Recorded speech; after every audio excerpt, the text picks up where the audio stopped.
ప్రధాని మోదీ నాయకత్వంలో దేశం అన్ని రంగాల్లో అగ్రగామిగా ఉందన్నారు ఖమ్మం బీజేపీ ఎంపీ అభ్యర్థి తాండ్ర వినోద్రావు.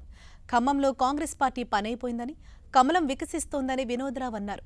ఖమ్మం జిల్లా సత్తుపల్లి పట్టణంలో నిర్వహించిన కమల శంఖారావ సభలో పాల్గొన్న ఆయన కమలం గుర్తుకు ఓటు వేసి బీజేపీని గెలిపించాలని కోరారు.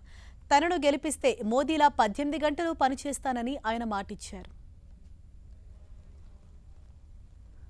కాంగ్రెస్ వాళ్ళు వచ్చినప్పుడు కానీ బీఆర్ఎస్ వాళ్ళు వచ్చినప్పుడు కానీ మీ మాట లాపండి.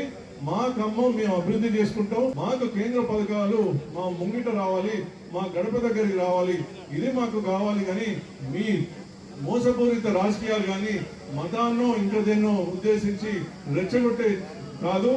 ఇది ఈసారి నరేంద్ర మోడీ గారి దూతలా నన్ను మీరు దీవించండి. వారి సైనికుల్లాగా నేను పనిచేస్తా.